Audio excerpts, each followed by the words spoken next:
नमस्कार।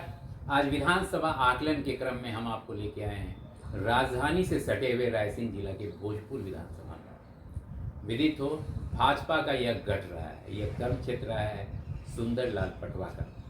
वहीं से वरिष्ठ भाजपा नेता से आज हम आपका परिचय कराएंगे और जानेंगे कि अब भाजपा किन मुद्दों से इस विधानसभा से चुनाव लड़ेगी। एक परिचय आपका हमारे दर्शकों से। मैं सुरेंद्र तिवारी जी, भारतीय जनता पार्टी का पूर्व जिलाध्यक्ष हूँ और राष्ट्रवाद की विचारधारा से ओतप्रोत परिवार में मेरा जन्म हुआ है, जहाँ की संघ से जुड़े हुए मेरे परिवार रहा है और आर्य समाज के माध्यम से हम लोग काम करते हुए सन 1971 में हमने पहली बार भारतीय जनसंघ का दीपक देखा और उस दीपक के माध्यम से हम लोग जो है राजमाता सिंधिया और हमारे पारिवारिक वरिष्ठ थे आदरणीय श्री गौरीशंकर जी कौशल, जो विधायक रहे मेरे सिया से, उनका मार्गदर्शन हमको मिला। उन्हीं के मार्गदर्शन में हमने आर्य समाज और भारतीय जनता पार्टी का काम करते हुए आरएसएस का काम करते हुए, यहाँ पर जयराम जी टहलियानी जी थे, वो उस समय यहाँ पे शाखा लगवाते। फिर इमरजेंसी लगी 1975 में, उस दौरान हमारी पढ़ाई लिखाई चल रही थी और हम ज़्यादा उसमें, क्योंकि इमरजेंसी का दौर बहुत ख़तरनाक दौर था और उस दौर में लोग जो है एक दूसरे से भयभीत थे। पढ़ाई के क्रम में हमारा फिर मीडिया कॉलेज हम चले गए। वहाँ जाने के बाद 77 में जब विधानसभा के चुनाव हुए, लोकसभा के चुनाव हुए, उसमें राघव जी भाई यहाँ से लोकसभा का चुनाव लड़े और हम लोगों ने राघव जी का काम खुल के किया। उसी दौरान हमारी मित्रता श्री शिवराज सिंह जी चौहान साहब से हुई, क्योंकि वो हमारे निकट के गांव के थे, जेत के रहने वाले, यहाँ से बाड़ी से दूरी मात्र 40 किलोमीटर के लगभग है।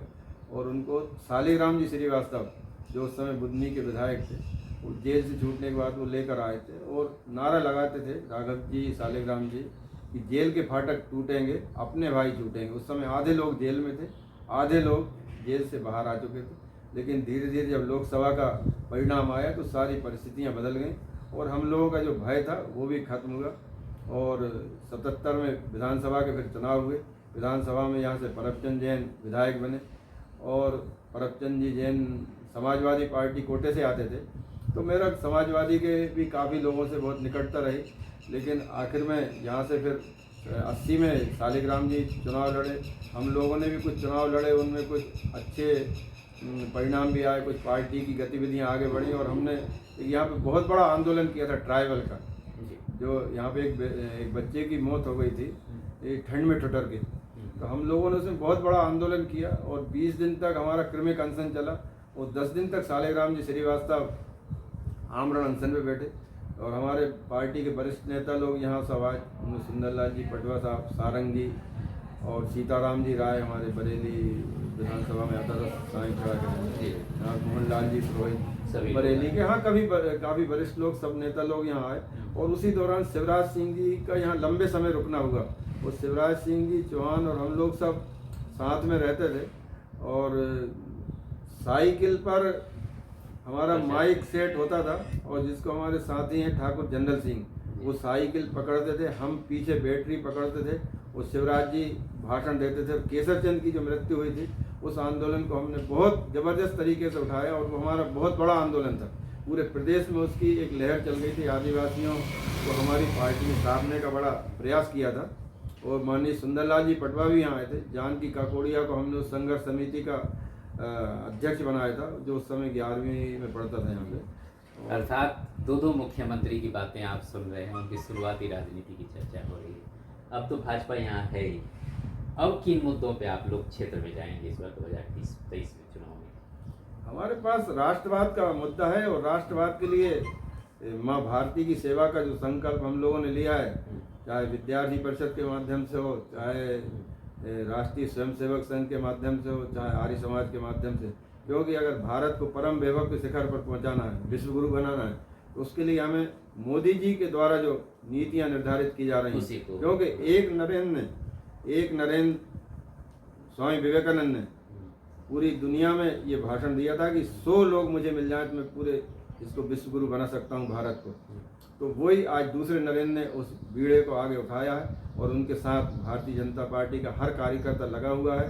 संघ के माध्यम से, समाज सेवा के माध्यम से लोग काम कर रहे हैं, वनवासी क्षेत्रों में काम कर रहे हैं और एक जन जागृति का एक अभियान चलाया हुआ है। भारत के पुनरुत्थान का ये युग है, क्योंकि अगर 19वीं सदी किसी और की थी, 20वीं और की थी, तो 21वीं सदी अब भारत की है और भारत विश्व गुरु बनेगा। ये हमारा इसी संकल्प को लेकर हम वंचित वर्ग की सेवा का जो संकल्प हमारे माननीय नरेंद्र मोदी जी ने लिया है और हर दिन उनकी बात जो है आम आदमी की बात होती है, चाहे मुख्यमंत्री जी हों चाहे प्रधानमंत्री जी, ये जन जन की बात करते हैं। तो मैं समझता हूँ उनका भी 100वां एपिसोड आने वाला है कल और उस 100वें एपिसोड का एक ऐतिहासिक मन की बात है, क्योंकि जन जन के मन की बात अगर कोई समझता है तो वो हमारे देश के प्रधानमंत्री नरेंद्र मोदी जी हैं और उनने काफ़ी उतार चढ़ाव भरे जीवन के साथ यहाँ काम किया। मैं एक छोटा सा उदाहरण उनके जीवन का बताना चाहता हूँ कि जब 1998 में यहाँ मध्य प्रदेश के प्रभारी के रूप में वो आए थे, मैं भी उनके साथ काम करने का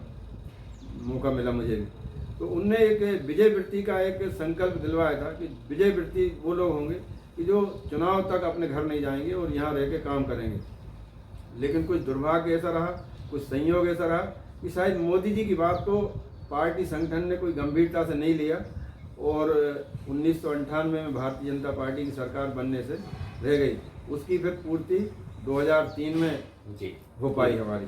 चलिए, ये तो हो गई उस समय की बात। 2023 में ये चूँकि राजधानी से सटा हुआ विधानसभा है और अच्छा औद्योगिक क्षेत्र भी है, औद्योगिक क्षेत्र के विकास को लेकर या रोजगार को लेकर कोई योजना है क्या भाजपा के पास? हमारी भारतीय जनता पार्टी की सरकार सबका विकास और सबका साथ, सबको साथ लेकर चलने की बात करती है और सबका विश्वास लेकर चलने की बात करती है। तो मैं नहीं समझता है कोई अलग से हमें विकास की योजनाएं बनाने की ज़रूरत है, क्योंकि अपने स्तर पर सरकार की इतनी योजनाएं चल रही हैं। अगर हम उनको क्रियान्वित कर दें और हर घर में आज वो योजनाओं का लाभ मिल रहा है। सरकार की 150 से 200 से अधिक योजनाएं ऐसी हैं जो मेरे पास सारी जानकारी है, उन पर मैं एक एक पे विस्तार से चर्चा कर सकता हूं कि हमारे प्रदेश के मुख्यमंत्री जी ने और देश के प्रधानमंत्री जी ने इतनी योजनाएं बना दी हैं कि आज जो विरोधी दल के लोग हैं वो भी उनके घर में भी उस योजना का लाभ मिला है और आज इतने बड़े बड़े मकान बने हुए हैं। कभी लोग सोच नहीं पाते थे, बरसात आती थी तो लोग जो है कोई पहले तो जंगल से लोग पत्ते लाते थे, सागौन के पत्ते, उससे छाया करते थे। फिर एक सन होता है, सनोड़ी बोलते हैं उसको, उससे छाया करते थे। बाद में फिर धीरे धीरे ताल पत्थर और इसका चला, पन्नी डालने लगे लोग। लेकिन आज हम इस बात से गौरवान्वित हैं कि मध्य प्रदेश के मुख्यमंत्री ने और हमारे देश के प्रधानमंत्री ने जो गाँव में विकास की जो गंगा बहाई है, वो घर घर हर हर मोदी, घर घर मोदी का जो नारा था वो वास्तव में साकार किया है। आज हम देखते हैं किसी पिछड़े से पिछड़े गांव में भी चले जाएं तो हमें सारे मकान, पक्के मकान मिलेंगे। तो ये हमारे लिए बड़े गौरव की बात है। आप सुन रहे हैं श्री सुरेश तिवारी जी को, सुरेंद्र तिवारी जी को भोजपुर विधानसभा से। अगर आपके कोई प्रश्न हो तो कमेंट बॉक्स में लिखना न भूलें।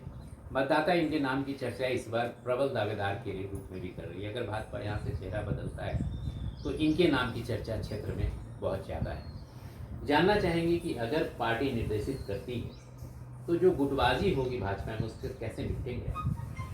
भारतीय जनता पार्टी में कहीं कोई गुटबाजी नहीं रहती। भारतीय जनता पार्टी सिर्फ पार्टी के नाम पे चुनाव लड़ती है और जब पार्टी चुनाव मैदान में होती है तो जिसको पार्टी दूल्हा बना देती है उसके साथ सभी लोग शामिल हो जाते हैं। ये चिंता, क्योंकि हमारे वरिष्ठ लोग होते हैं वो सारी चिंता करते हैं। पार्टी का प्रत्याशी कोई भी हो, चुनाव वो नहीं लड़ता। चुनाव यहाँ भोजपुर में तो कम से कम जो है पार्टी ही लड़ती चुनाव आज तक। चाहे जब मैं आपको बताना चाहता हूँ, जब माननीय श्री सुंदरलाल जी पटवा को 1985 में पहली बार यहाँ विधानसभा का चुनाव लड़ाया गया तो यहाँ उन्हें कोई जानता नहीं था। लेकिन यहाँ जब वो आए तो पूरी पार्टी, चाहे कैलाश सारंग जी हों, चाहे कुशाभाऊ ठाकरे जी हों, चाहे यहाँ के जो वर्तमान विधायक थे जो शालिग्राम श्रीवास्तव जी, जिनका टिकट काट के उन्हें बुधनी विधानसभा से उम्मीदवार बनाया था, उनने अपना काम छोड़ के और माननीय सुंदरलाल जी पटवा के चुनाव प्रचार में काम किया और ये कहा कि पटवा जी हमारे पार्टी के मुकुट हैं और इस मुकुट की पूरी सुरक्षा करना हमारा काम है। तो ये पार्टी का हमारा एक संकल्प रहता है कि यहाँ पार्टी ही चुनाव लड़ती भोजपुर में। अगर इस बार आप आते हैं सदन में तो पहला प्रश्न विधानसभा में सदन में क्या करेंगे भोजपुर के लिए?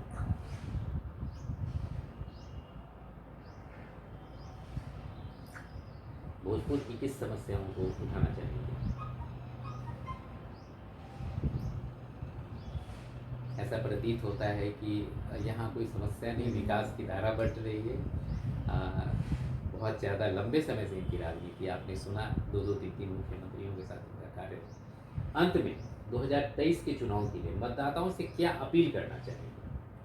मैं आपसे एक तो जो आपने पहले प्रश्न किया कि आप क्या समस्या उठाना चाहेंगे, तो मैं जो भी हमारे क्षेत्र के नागरिक हैं उनकी जो ज्वलंत समस्याएं हैं, चाहे वो पेयजल की हो, चाहे कृषि से संबंधी हो, और मुख्य रूप से वन विभाग की समस्याएं हमारे यहाँ ज़्यादा हैं, क्योंकि वनवासी क्षेत्र हमारे यहाँ काफ़ी है, वनवासी मतदाताओं की संख्या भी ज़्यादा है। तो वनवासियों के कल्याण के लिए जो भारत सरकार की जो योजना है उनका अधिकतम मैं लाभ दिलवा पाऊँ, ये मेरा पहला प्रश्न भी होगा।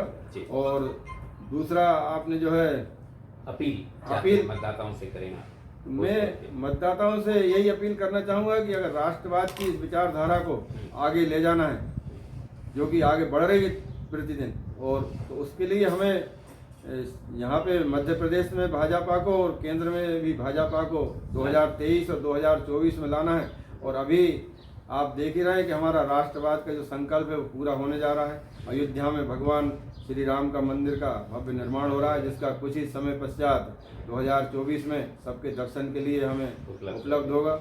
आज काशी बनारस का आप देखिए, वहाँ पे भी अभी मैं दर्शन करके आया हूँ, इतने अच्छे सुंदर घाट। तो पूरे देश भर में एक राष्ट्रवाद का अलग जगाया हुआ है। तो मैं चाहूँगा कि उस राष्ट्रवाद के यज्ञ में, राष्ट्रीय यज्ञ में, यहाँ की हमारे जो मतदाता हैं वो भी अपनी एक आहुति डालें, यही मेरा प्रयास होगा। बहुत बहुत धन्यवाद। आभार। आप दर्शकों का आभार, इतने देर तक हमसे जुड़े रहे।